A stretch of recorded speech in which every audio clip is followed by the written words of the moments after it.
Hey everybody, welcome to Life is Brewtiful. I'm Anthony, and today we're going to be doing another episode of Story in a Bottle.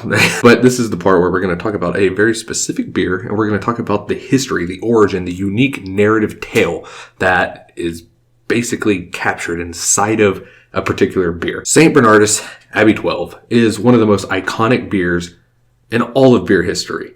It is constantly regarded as being one of the easiest to find, however, affordable, however, insanely good quality beers on the market today. St. Bernardus is currently brewed by the St. Bernardus Brewing Company in Watu? I don't know how the Belgians do W's, so I'm just going to say Watu for the rest of this. Watu, Belgium. However, its history actually starts in France. Throughout the 19th century, France started going through a period of anti-clericalism, which is where they really started turning their backs on the church. They really didn't like feeling like they were being taken advantage of by like almost a dictatorial religious entity. And they started rebelling and they started pushing back against it. And that caused a little Trappist order of monks to flee from France and set up kind of like a refugee establishment in Belgium. And that's how the Refuge Notre Dame de Saint Bernard was established. Needing to generate profits, the monks started cheese production. And that's how they were able to sustain themselves, sustain their abbey, and sustain their monkish duties. However, in 1934, things kind of settled down in France. And those monks were like, you know what? Let's pop shop and let's head back home, back to where we're from, and resume our duties in France. They did still have their abbey, and they still had their cheese factory, and they're like, well, how about we just sell it off to a local businessman who will take over and resume production. Now, shortly after that, in 1945, a neighboring Trappist brewery called St. Sixtus in West Vlaanderen, they decided, hey, you know what? We're tired of people taking our beer, selling it on the black market, and we just kind of want to keep it to ourselves and make it a little bit more of a holy product for ourselves. You know, it was originally meant to be brewed for God, and they felt that it had been bastardized, so they really wanted to retake that back. And that meant one of the region's best beers and most liked beers was suddenly off the market. Seeing a beautiful business opportunity, that same businessman who bought the St. Bernardus cheese factory struck up a deal with the former head brewer at the West Vlaanderen brewery and said, hey, you know what? Y'all aren't selling to the public anymore, and that's fine. But how about I open up a brewery inside of this cheese factory? You come over and help brew the beer. The people will be able to get their beer that they want. We will use a majority of the funds to go back to the St. Sixtus Abbey. Everyone wins. Everyone's happy. Y'all keep brewing the beer for yourselves. However, the people are still happy as well. That way they don't have another bout of anti-clericalism. The head brewer of St. Sixtus agreed, thought it was a great idea. So he took the recipes, the ingredient lists, and even the original yeast strain for the West Vlaanderen beers, went to the St. Bernardus, and they continued production of West Vlaanderen beers under the West Vlaanderen name. People were so happy they were able to get the Westie 12, the 6, the 8, but people were able to get that beer again, and they were so happy. It was 100% true to the original product, made by the same people, just in a different building, and the monks were happy because it wasn't like they had to constantly work and appease the people. They were able to just continue on with their religious duties. All was good, and the St. Bernardus brewery was continuing to pump out St. Sixtus beers for a long time under contractual leasing arrangements with the abbey, and everyone was happy. Until 1992, when the Trappist order all around the world said, you know what? Stop your production, St. Bernardus. Now, they didn't just decide to stop its production for absolutely no reason. You know, they weren't just a bunch of jerks like that. But the simple fact of the matter is that they were really proud of their mission, their order, and their products. Unfortunately, the term Trappist beer, which was originally intended for beer brewed by the monks in the monks' abbey, you know, under their supervision, had kind of morphed and turned into just a generic term across Europe for high quality beer. And because there was nothing preventing it, there was nothing that they could do to stop it. Meaning that any brewery who wanted to could just pump out a beer, slap a picture of a monk on the label, and be like, that's a Trappist beer, dog. This obviously upset the Trappist monks because, you know, what they were doing they saw as a holy mission. And they really didn't like people non-associated or even really trying to further their religious agenda profiting off of who they were, what their mission was, their entire being. Over the course of the next couple years, the Trappist Brewery went to court several times throughout Europe, and they were able to eventually solidify and copyright the term Trappist Ale. And that's why on a lot of Trappist beers, you got the little, or all Trappist beers, you have the little official Trappist Association logo on it, meaning it is an authentic Trappist product. And those are the only beers that are allowed to carry that under penalty of a lawsuit. Now, what actually makes a Trappist beer is the fact that, and I mentioned this earlier, has to be brewed by Trappist monks in a Trappist abbey monastery brewery, like within its walls, and it has to be under the supervision of the Trappist monks. Even though this was originally intended to be that, it wasn't. It was no longer inside of a Trappist brewery. When the monks from France originally set up St. Bernardus, it was. But when they sold it to a local businessman, it no longer was. So it didn't meet any of the criteria, even though you could argue that it's basically a Trappist beer in everything but the official stamp. Despite its origins, St. Bernardus was no longer able to be considered a Trappist beer. And because St. Sixtus had solidified that deal and canceled the contract, it could no longer be St. Sixtus anymore. It was a completely unnamed, unlabeled beer.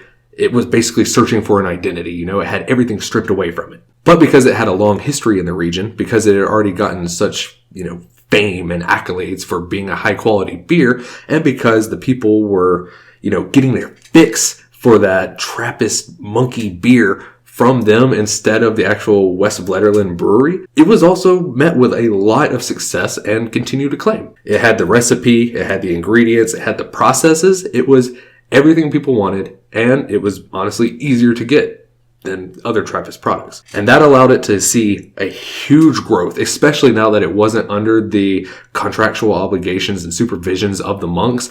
Capitalism was able to get its grips in it, and it exploded. Massive expansion all across Europe, all across the world, and everyone was just able to just sink their teeth into this, where previously its distribution, its production would have been much, much lower, making it much, much more scarce and expensive. On top of that, it also allowed experimentation. St. Bernardus, now under free reign to do whatever they want, they made one of the best beers I've ever had in my entire life, and that is the Calvados aged St. Bernardus Abbey 12. Calvados is kind of like a apple brandy liquor. I'm not super versed in it, but it's absolutely delicious, made from apples.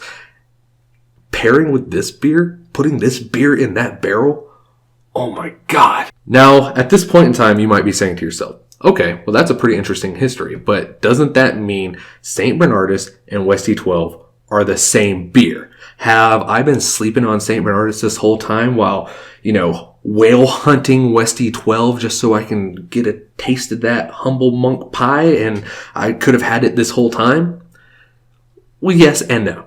Yes, because like I said, historically, this is, this was basically the continuation. This is what prevented the Westy 12 to continue on in name for the general public, eventually giving it a lot of hype and success. And you could even kind of argue that Westy 12's hype, once it was kind of reintroduced to the public, was built off of the goodwill and the brewing of St. Bernardus, since it had gotten so popular and so well renowned while they were the ones brewing that beer. Now, if you remember, when the St. Sixtus Abbey decided that they were no longer going to sell their beers, they sent their yeast strain, their ingredients, their processes, everything over to St. Bernardus. However, when they decided that they were going to start reintroducing their own beers brewed under their own flagship back to the public, they did a slight recipe change. For an unknown reason, they decided that they were going to change their yeast strain after hundreds and hundreds of years of brewing it the exact same way. No one's quite sure why they did it. Did they want to separate themselves from St. Bernardus further? Did something happen to their particular yeast strain? Did it sour? Did it go wrong? Did they just not think it was up to the quality that they wanted it to be? Who knows? But what we do know is that the monks from St. Sixtus, they went to neighboring Westmalle Brewery, also a Trappist, and took their yeast strain and came back and continued brewing their beers under the same ingredients, same processes, same supervision, just with a new yeast strain from them. So in some weird way, you could almost argue that the St. Bernardus Abbey 12 is more Westy 12 than Westy 12 is now. Kind of gets into a weird existential thing, and like it's like nowadays Westy 12 is almost like a St. Bernardus ABT 12 and a Westmalle fusion. So I don't know, that's something to chew on. So even though these two beers are insanely close to each other and extremely similar, there is an actual flavor and aromatic, sensory, analytically difference between these two because of the different yeast strains. Even though they both probably fall under like the Belgian strong ale or the Belgian quad yeast strain family, because they were brewed in different places and they've gone through their own generational mutations and everything like that, the flavor profiles are just going to be different. There's just no other way around about it. But real quick, since we got the time, I do think this would be kind of interesting if we did a little quick side-by-side comparison to see how different they really are. Now, I will say they do have a lot of very similar characteristics. Both same colored khaki head. They both have an incredibly dark body, although I do think the shape of the glass does change the appearance just a little bit. You know, this one does seem a little bit lighter brown. However, I feel like if I poured this beer into here, we'd get that same experience visually. I'm going to go ahead and say, aromatically, St. Bernardus is killing it, man. You know, I'm not trying to be contrarian or anything here. I'm just trying to give you my honest, unbiased opinion. St. Bernardus is so much more pungent, in your face. It's spicier, breadier, maltier. It's got more hop presence, but the yeast is where it's really shining. This thing is exploding in your nostrils, where you do get a lot of very similar characteristics here on this nose. It's just not the same. Not even close. On the taste, I really can't lie to y'all.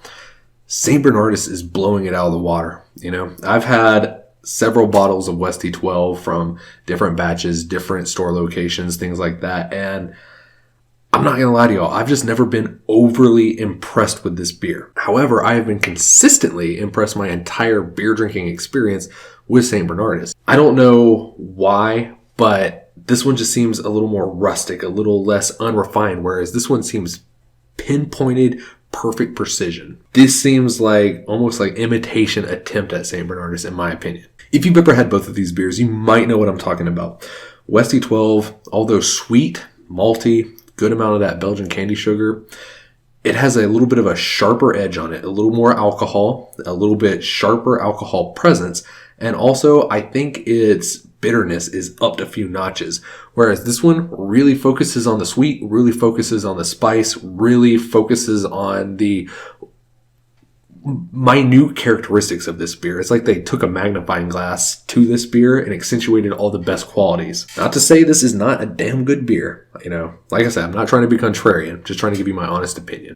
I do have to put into question, you know, how much does hype, how much does exclusivity matter? How much does that account for how popular this beer got? Why this beer wasn't? Because it's basically a shelfie. Regardless of which one you think is actually better, I can say that I do think St. Bernardus holds a special place.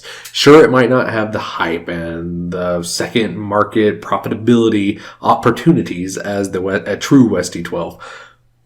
But that's where this one is magical. This is basically a window into beer's history, specifically this beer's history. Despite its history and despite its connections in the rest of the beer world, St. Bernardus was able to make a name for itself because the majority of people don't know that story. And I think that speaks a lot for it. Yeah, this beer got a ton of hype, but this beer was a constant. It was a staple. And it tells one of the best narrative stories in all of beer history. And it's just such phenomenal quality. It stands on its own despite everything else. So pop a cork, fill a glass, and enjoy. I absolutely know without a doubt that if you're into big, strong Belgian beers, this one's going to be 100% up your alley. And if you have been hunting this and, you know, you just haven't been able to get it, it's too expensive, too hard to find, pick this up because I honestly think you might be a little bit happier with this. Just my 2 cents. So thank you very much for watching. Like, comment, subscribe. Remember, there is a story in every bottle, and that life is beautiful.